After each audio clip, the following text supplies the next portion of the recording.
Hello everyone, अस्सलाम वालेकुम। I am doctor Shabnam फैज़ और आज मैं ये वीडियो बना रही एक छोटा सा इन्फॉर्मेशन देने के लिए कि आफ्टर वैक्सीनेशन हमें कौन कौन से फूड्स लेने चाहिए। तो सबसे पहले मैं बताना चाहूँगी कि हम लोग वैक्सीन क्यों ले रहे हैं। तो वैक्सीन लेने का ये कारण है कि हमारे बॉडीज़ में ढेर सारे एंटीबॉडीज़ का फॉर्मेशन हो, ताकि वो जो भी वायरस हमारे बॉडी में इंटर कर रहा है उसको वो किल कर सके, उसको वो बाहर निकाल सके। ठीक है, तो ये जो एंटीबॉडीज़ होती हैं ना, आप इसको कह सकते हैं कि वो एक पुलिसमैन जैसा वर्क करती है। आप किसी एरिया में रहते हो तो वहाँ पे क्या होता है, उस एरिया का पुलिस होते हैं, वहाँ पे वो उसको प्रोटेक्ट करते हैं। कोई भी चोर वगैरह इंटर करता है तो उसको वहाँ से हटाता है, भगाता है। तो ठीक उसी प्रकार गॉड ने हमारे बॉडीज़ में एंटीबॉडीज़ फॉर्मेशन करने के लिए दिया है, ताकि वो एंटीबॉडीज़ जो है ना, वो हमारे बॉडी में पुलिसमैन के जैसा वर्क करते हैं। कोई भी चीज़ जो बाहर से आता है हमारे बॉडी में, इन्फेक्शंस हो गए या कुछ भी हो गया, वायरस हो गया, फंगस हो गया, बैक्टीरिया हो गया, उन सभी का हमारे बॉडीज़ में एंटीबॉडीज़ बनता है और फिर वो एंटीबॉडीज़ क्या करते हैं, उन सारी चीज़ को किल करते हैं। तो अभी हम लोग जो वैक्सीन ले रहे हैं वो हमारे बॉडी में जाके ढेर सारी एंटीबॉडीज़ का फॉर्मेशन करता है, और ये एंटीबॉडीज़ क्या करते हैं, जो भी वायरस हमारे बॉडी में इंटर करेगा उस वायरस को वो किल करेगा। ठीक है, तो ये जो एंटीबॉडीज़ होते हैं ना, वो इम्यून पावर होते हैं, हमारे बॉडीज़ में इम्यूनिटी को स्ट्रॉन्ग करते हैं। इम्यून मतलब होता है कि उस एरिया में उस एरिया को स्ट्रॉन्ग करना। जैसे हमारे यहाँ पे अगर एक जगह है और वहाँ पे बहुत सारे पुलिसमैन आ गए तो वो क्या होगा, वो एरिया एकदम स्ट्रॉन्ग हो जाएगा। वहाँ पे कोई भी बाहर से चोर वगैरह इंटर भी नहीं करना चाहेगा, क्योंकि उसको डर रहेगा कि वो पकड़ा जाएगा, वो मर जाएगा। तो ठीक उसी प्रकार एंटीबॉडीज़ हमारे बॉडी में वर्क करता है कि वो इंटर बहुत ज़्यादा एंटीबॉडीज़ हो जाएंगे, तो वायरस अगर इंटर भी करता है हमारे बॉडी में तो वो उसको किल कर देगा। तो वो क्या होंगे, वहाँ से ही बाहर हो जाएंगे, वो हमारे बॉडी में सिम्टम्स नहीं दे पाएगा। फर्स्ट चीज़ तो ये हुआ। सेकेंड थिंग ये है कि एंटीबॉडीज़ जो फॉर्मेशन होती है वो हमारे बॉडी से, उसमें बहुत सारे न्यूट्रिएंट्स का यूज़ होता है, जो मैंने कुछ लेक्चर्स में बताया है न्यूट्रिएंट्स के बारे में, जैसे कि फैट्स, प्रोटीन, कार्बोहाइड्रेट, विटामिन्स, बहुत सारी चीज़ों को मिलकर, बहुत सारे एंजाइम्स, बहुत सारे हार्मोन्स जो होते हैं, वो सारी चीज़ मिलकर आपके एंटीबॉडीज़ को बनाती है। मेनली जो तीन चीज़ें होती है, प्रोटीन, फैट्स और कार्बोहाइड्रेट्स, ये सारी चीज़ क्या करते हैं, हमारे एंटीबॉडीज़ को बनाते हैं स्ट्रॉन्ग, उसको स्ट्रॉन्ग बनाते हैं। तो अगर हम लोग मान लो वैक्सीन ले लिए हैं और अब हमारा बॉडी क्या करेगा, एंटीबॉडी बनाएगा। तो अगर आपके पास फ्यूल ही नहीं है, फ्यूल कहने का सेंस कि आप अपने बॉडी को न्यूट्रिएंट्स ही नहीं दोगे तो फिर वो कैसे एंटीबॉडी बनाएगा। जैसे अगर आपके पास गाड़ी है, ठीक है, हमारा बॉडी समझ जाओ गाड़ी है, अगर आप गाड़ी को आपने मोबिल दे दिया, सब कुछ दे दिया, ब्रेक बनवा लिया, सब कुछ कर लिया, हेडलाइट बना, बट आप अगर उसको पेट्रोल ही नहीं दोगे तो गाड़ी चलेगा कैसे। तो ठीक उसी प्रकार हमारे बॉडी में एंटीबॉडीज़ बनाने के लिए न्यूट्रिएंट्स चाहिए होगा। आपने वैक्सीन तो ले लिया, आपने अपने जो इम्यून पावर है उसको स्टार्ट कर दिया कि चलो अब एंटीबॉडीज़ बनाओ, बट आपने क्या किया, आपने पेट्रोल ही नहीं लिया, यानी कि आपने न्यूट्रिएंट्स ही नहीं लिया, फूड ही नहीं लिया, तो फिर वो कैसे एंटीबॉडी बनाएगा। तो अब ये जो न्यूट्रिएंट्स है वो हो गया प्रोटीन, फैट्स और कार्बोहाइड्रेट्स। तो सबसे पहले मैं प्रोटीन के बारे में बताना चाहूँगी कि जो प्रोटीन्स होते हैं ना, वो हमारा सबसे इम्पॉर्टेंट होता है एंटीबॉडीज़ बनाने के लिए। मैंने लास्ट लेक्चर में बताया भी था कि जो प्रोटीन्स होते हैं वो हमारा इम्यून पावर को स्ट्रॉन्ग बनाते हैं, और हमारे बॉडी में जितनी भी हीलिंग का प्रोसेस होता है ना, किसी भी इन्फेक्शन जो होती है उसमें जो हीलिंग होता है, वो जो ठीक होता है, उसको प्रोटीन जो होता है ना, वो और उसको प्रमोट करता है, इन्हांस करता है हीलिंग को, उसको और बढ़ाता है। तो प्रोटीन्स हमें बहुत ज़रूरी होता है लेना, ठीक है। और जो प्रोटीन्स होते हैं वो आपको वेज से भी और नॉन वेज से भी मिल सकते हैं। वेज में जैसे पल्सेस हो गया, या सोयाबीन्स हो गए, पनीर हो गया, इन सारी चीज़ों से हमें प्रोटीन अच्छे क्वांटिटी में मिल जाएगा। और नॉन वेज में फ़िश हो गया, चिकन हो गया, मीट हो गया, इन सारी चीज़ों से हमें नॉन वेज से प्रोटीन मिल जाएगा। तो हम लोगों को प्रोटीन अच्छे अमाउंट पे लेना चाहिए, ताकि अच्छे स्ट्रॉन्ग एंटीबॉडीज़ बने। उसके साथ साथ हमारा बॉडी में अगर कोई इन्फेक्शन होता है तो हीलिंग प्रोसेस बहुत ईजिली हो, क्योंकि अगर मान लो आपको इन्फेक्शन होता है तो थोड़ा बहुत तो इम्यून पावर डिप्रेस होगा, तो वो क्या करेगा, अगर आपके बॉडी में अच्छे क्वान्टिटी में प्रोटीन है तो वो उसको ठीक कर देगा। ठीक है, फर्स्ट चीज़ तो ये है। सेकेंड चीज़ ये है कि बहुत सारे लोग सोचते हैं कि फ़ैट्स को नहीं लेना चाहिए, हमारे बॉडी के लिए रिक्वायर्ड नहीं है, बट फैट हमारे बॉडी के लिए बहुत ही ज़्यादा रिक्वायर्ड है, वो भी हेल्दी फैट्स। फैट्स क्या करते हैं, जो कि विटामिन्स होते हैं, जैसे कि vitamin A, vitamin D, vitamin E और विटामिन के, ये आप फूड के थ्रू लेते हैं। ये विटामिन्स हमारे बॉडी के लिए बहुत ज़्यादा इंपॉर्टेंट है। अगर आप फूड के थ्रू ले रहे हो बट अगर आपके बॉडी में फ़ैट नहीं रहेगा ना, तो ये विटामिन्स इंटेस्टाइन से एब्जॉर्ब ही नहीं होगा, वो सारा रिमूव हो जाएगा बॉडी से।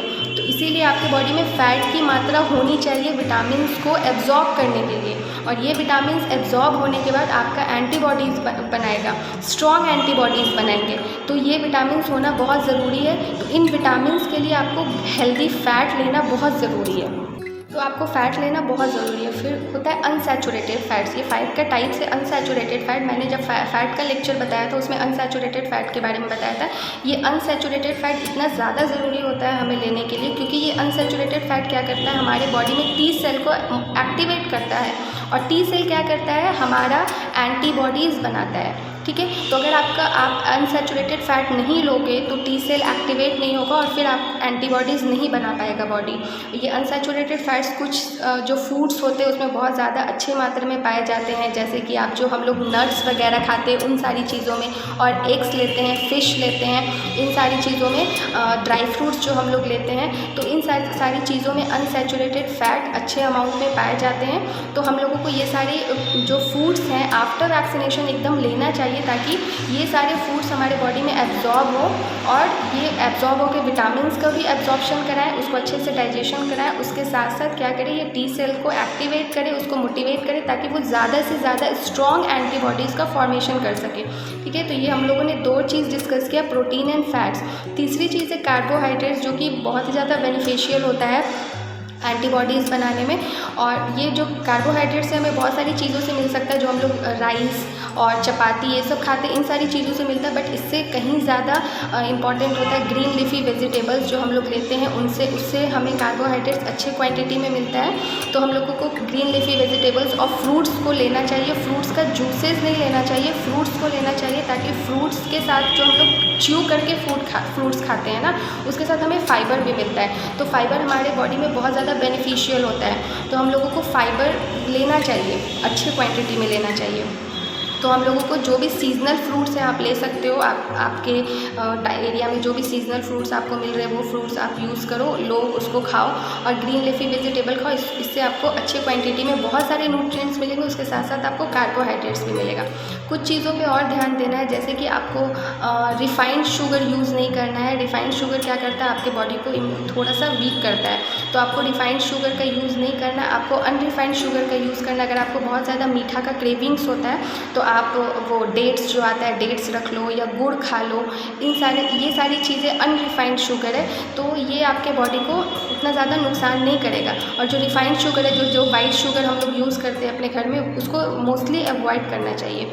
नेक्स्ट चीज़ ये है कि हम लोगों को बहुत ही ज़्यादा वाटर इनटेक करना चाहिए आफ्टर वैक्सीनेशन। इसका मैं लॉजिक बताती हूँ कि क्यों वाटर। ऐसे भी हम लोगों को पानी पीना चाहिए, अच्छे क्वांटिटी में पानी पीना चाहिए, बट अगर आपने वैक्सीनेशन लिया है तो आपको ज़्यादा से ज़्यादा पानी पीना चाहिए। क्यों? क्योंकि जब हम लोगों ने वैक्सीनेशन लिया है उसके बाद क्या होता है, हमारे ब्लड में बहुत सारे केमिकल चेंजेस होते हैं, बहुत सारे सेल्स जो होते हैं वो टूटते हैं, तो वो सारे सेल्स जो होते हैं वो कुछ ना कुछ टॉक्सिन्स बनाते हैं। तो आप जितना ज़्यादा पानी पियोगे उतना ज़्यादा आपको फ्रीक्वेंट यूरिनेशन होगा, फ्रीक्वेंट मिक्चुरेशन होगा, और आपका यूरिन के माध्यम से बहुत सारे टॉक्सिन्स जो होते हैं वो बॉडी से बाहर आते हैं। तो इसीलिए आपको बहुत ही ज़्यादा वाटर का इंटेक बढ़ा देना चाहिए, और लिक्विड जैसे कि कोकोनट वाटर, ये सारी चीज़ें यूज़ करनी चाहिए, जिससे ज़्यादा से ज़्यादा यूरिन आपके बॉडी से फॉर्मेशन हो और बाहर आए, और जितने भी टॉक्सिन्स बॉडी में बन रहे हैं वो ज़्यादा से ज़्यादा बाहर आए।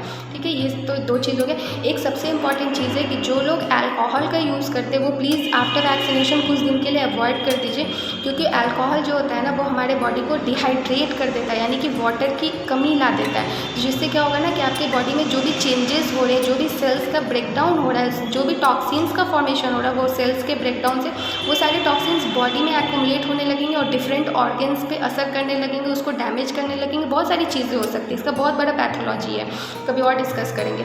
बट ये शॉर्ट में बताती हूँ कि डिहाइड्रेशन होने से बहुत ज़्यादा चेंजेस हो जाते हैं बॉडी में, और जो टॉक्सिन्स होते हैं ना वो बॉडी के अंदर ही रह जाते हैं।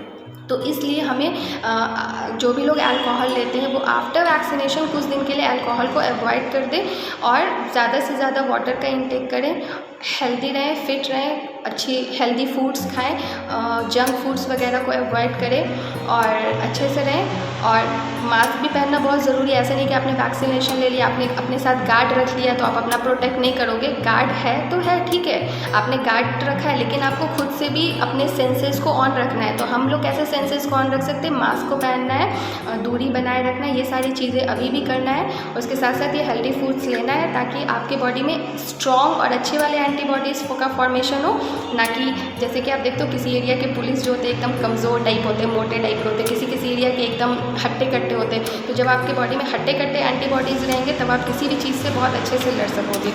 Stay healthy. अल्लाह हाफ़िज़।